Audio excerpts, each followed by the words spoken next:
Salut à tous, c'est Hugo et dans cette vidéo je vais parler du sujet suivant, la diversité linguistique en France. C'est un sujet que vous avez choisi sur le canal Telegram, canal que j'ai créé suite au blocage d'Instagram. Je n'ai plus du tout un accès facile à ce réseau social, donc tout le contenu qui doit être publié sur Instagram sera dorénavant publié sur Telegram, soit exclusivement sur Telegram, soit aussi sur Telegram, je ne sais pas encore. On verra comment ça se passe avec Instagram. Mais voilà, il y a bien sûr pas seulement le contenu d'Instagram, mais des choses supplémentaires, notamment le sondage qui a défini le sujet de la vidéo d'aujourd'hui. Bref, dans un premier temps, je vais vous parler tout simplement de ce qui existe en France, quelle langue, quel dialecte, quel patois, qu'est-ce que c'est, etc. Et dans un second temps, qu'est-ce qui reste, tout simplement, qu'est-ce qui reste en France, et c'est un sujet, enfin c'est un point qui est très lié à la reconnaissance tout simplement des langues, des dialectes et des patois. Donc au lieu de faire deux parties différentes qui sont très similaires, on va plutôt faire une partie. Donc voilà, c'est parti. Le sujet de la diversité linguistique en France est assez difficile à aborder parce qu'il comprend de nombreux points assez compliqués. Mais on va essayer d'aborder les principaux, ceux qu'il faut savoir, tout simplement. Sur le territoire français, vous avez deux principaux groupes de langues, ce ne sont pas les seuls bien sûr, mais les deux principaux, ce sont les langues d'Oïl au nord et les langues d'Oc au sud. Les langues d'Oïl, vous pouvez les comprendre assez facilement, tout simplement parce que ce groupe comprend le français parisien, c'est-à-dire le français qui s'est imposé sur l'ensemble du territoire, le français que vous apprenez tous en tant qu'apprenant étranger, le français que je vous parle maintenant. Voilà, vous avez ce français-là dans ce groupe, et comme c'est un groupe, les autres langues présentes dans ce groupe, montrent certaines ressemblances, et sont donc pour vous facilement compréhensibles, surtout à l'écrit. L'oral peut être un peu plus difficile, mais l'écrit, je vous le garantis, vous pouvez essayer après de regarder des textes, des exemples, et vous réussirez à comprendre plus ou moins. Et au sud, vous avez ce qu'on appelle les langues d'oc ou bien l'occitan. Alors attention, les langues d'oc au pluriel, l'occitan au singulier. Pourquoi cette différence? Parce que ça dépend tout simplement de comment vous comprenez une langue. Une langue, c'est quoi? Et cette question se pose notamment dans cette vidéo, parce que l'occitan, bien sûr, montre différents dialectes. C'est pour ça qu'on parle des langues d'oc. Il y a différentes langues d'oc, comme il y a différentes langues d'oïl. Mais si on parle d'un occitan, entre guillemets, unifié, parlé dans l'ensemble de la région sud, alors l'occitan au singulier, bien sûr. Mais je le répète, il y a différentes variantes qui sont parlées. À L2, les langues d'oc et les langues d'oïl regroupaient la majorité du territoire. Mais la majorité du territoire, ce n'est pas l'ensemble du territoire. Il reste encore un troisième groupe de langues et d'autres langues un peu plus isolées, je vais en parler bien sûr. Mais le troisième groupe de langues, c'est le groupe franco-provençal ou le groupe arpitan. C'est un groupe qui est plus petit, mais qui a le mérite quand même de regrouper différents dialectes, différents parlers, différents patois, dites comme vous voulez. Mais voilà.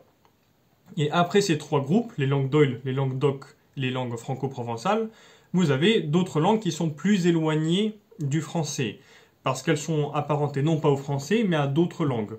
La plus facile à comprendre pour vous, ce sera assez probablement à l'écrit, pas à l'oral, le catalan. Pourquoi le catalan? Parce que le catalan est apparenté à l'occitan, tout simplement. Donc si vous comprenez l'occitan, il y a de grandes chances que vous compreniez le catalan.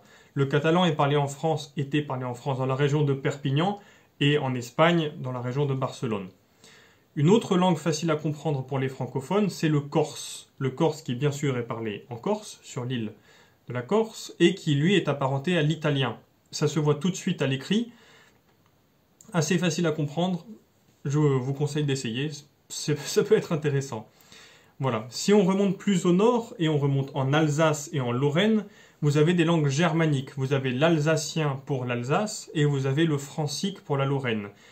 Ce sont des langues germaniques, c'est-à-dire que si vous parlez allemand, ou si vous comprenez l'allemand, vous pourrez comprendre l'alsacien et le francique.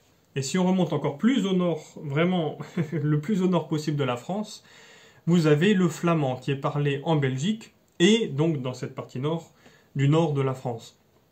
Le flamand est apparenté au hollandais, au néerlandais, donc même chose, si vous comprenez le hollandais, excusez-moi, vous pourrez comprendre le flamand.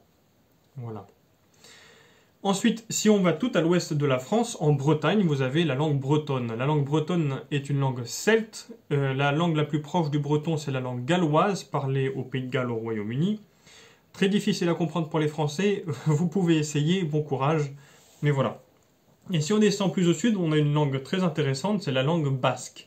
La langue basque a la particularité d'être une langue isola, c'est-à-dire que c'est une langue dont on ne connaît pas l'origine. On ne sait pas tout simplement à quel groupe de langue elle appartient, et donc elle est très difficile à comprendre parce qu'elle ne ressemble à aucune autre langue, tout simplement. Elle est difficile à comprendre, mais aussi à apprendre, mais il faut quand même savoir que du fait de sa position, les Basques ont emprunté des mots français et des mots espagnols, donc dans le vocabulaire, on peut quand même avoir certaines facilités. Mais que reste-t-il de cette richesse aujourd'hui? Eh bien malheureusement, pas grand-chose. Pour comprendre comment on en arrivait à la situation actuelle, il faut remonter un peu en arrière, un peu au XVIe siècle, où l'ordonnance Villers-Cotterêts a été signée. Qu'est-ce que c'est que cette ordonnance? C'est tout simplement un papier qui dit que tous les documents officiels, tous les documents de la vie publique doivent désormais être rédigés en français. On ne parle pas du français en général, on parle du français de la cour, le français parisien. Donc le côté positif de cette ordonnance, c'est que la vie administrative, la vie publique devient beaucoup plus simple. Tout est dans une seule et même langue, il n'y a pas de traduction, il n'y a pas de problème de compréhension, etc. Tout est beaucoup plus simple.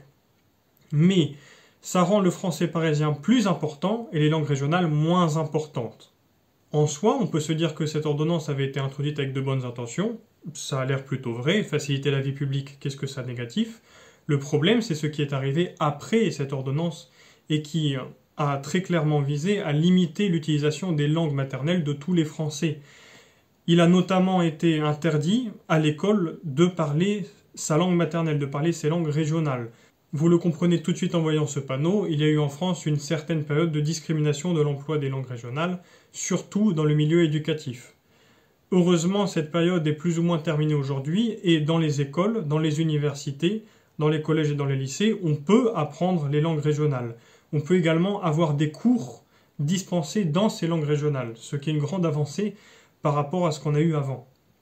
Il y a certaines avancées dans le milieu éducatif public, mais la majorité des efforts est faite par la population elle-même pour tenter de maintenir sa propre richesse.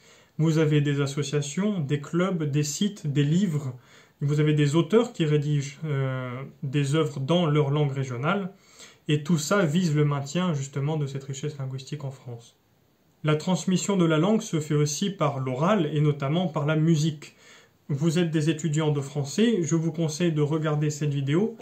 Je vous ai mis le lien en haut et également dans la description. C'est une vidéo où je traduis une chanson dans mon dialecte. Je vous conseille d'abord d'essayer de regarder de comprendre cette chanson par vous-même et après de regarder la traduction. Je suis sûr que vous pouvez comprendre tout seul. Et pour revenir sur les efforts, l'État français lui aussi en fait quelques-uns. Il a notamment reconnu les langues régionales comme faisant partie de son patrimoine. Ça ne leur confère aucun statut, aucun droit, mais au moins les langues régionales sont présentes dans la Constitution française. C'est une certaine avancée. Et en 1992, l'Union européenne a signé, la France également, la Charte européenne des langues minoritaires et régionales, ou régionales et minoritaires, je confonds toujours l'ordre. Mais la France, l'État français n'a jamais ratifié cette charte car il l'a considérée comme anticonstitutionnelle. La Constitution française dit que la langue française est l'unique langue officielle de l'État français, et donc conférer un quelconque statut à des langues régionales a été considéré comme impossible.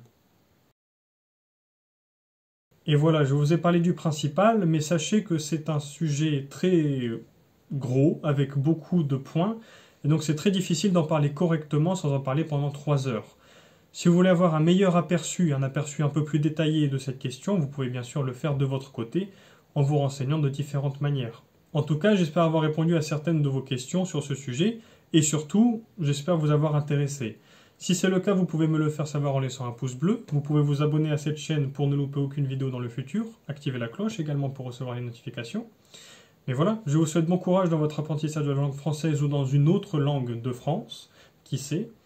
Et voilà, à la prochaine.